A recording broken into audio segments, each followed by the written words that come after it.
एक छोटे से गांव में एक पुराना शीतल भवन था।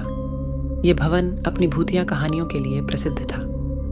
लोग कहते थे कि रात को उस भवन में अजीबोगरीब घटनाएं होती थीं।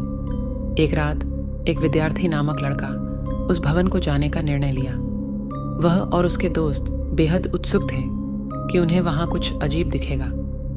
जब वे भवन में पहुँचे तो उन्होंने उसकी पुरानी दीवारों और छत की भूतियाँ तस्वीरें देखीं। धीरे धीरे रात बढ़ती गई और उनकी हंसी मजाक शुरू हो गई। तभी एक अजीब सी आवाज़ सुनाई दी जो किसी अनजाने रास्ते से आ रही थी। लड़के की दोस्त डर कर चिल्लाई और कहीं भाग निकली, परंतु लड़का ने विचार किया कि यह एक साधारण ध्वनि हो सकती है। वह अकेले ही उस आवाज़ की ओर बढ़ा और उसने देखा कि एक बड़ा आईना उसे बुलाता है। धीरे धीरे उसने आगे बढ़ते हुए देखा कि वह आवाज़ एक छोटी सी बच्ची की है जो कि रोती हुई दिख रही थी। लड़का ने पूछा, तुम यहाँ क्यों रो रही हो?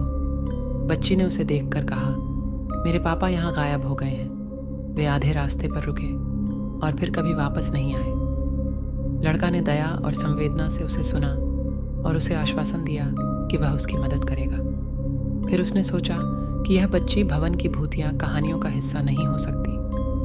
उसने बच्ची के साथ उसकी खोज शुरू की और अंततः उसके पिता को एक छुपे हुए कमरे में पाया। बच्ची ने खुशी के आंसू बहाए और उसके पापा को गले लगा लिया। बच्चे के पिता ने बताया कि उन्हें अपने कामों के चलते अपने कमरे में काम करना पड़ा था और वे भूतिया आवाज़ों की वजह से बहुत डरे हुए थे। लड़का ने उन्हें आश्वासन दिया कि अब वह उनके साथ हैं और कुछ भी नहीं होगा।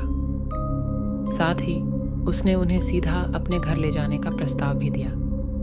भूतिया रातों के दिनों के बाद उस भवन में फिर से शांति और खुशी की खुशबू फैल गई। लोग अब उसे एक साधारण और सुरक्षित स्थान के रूप में देखते थे।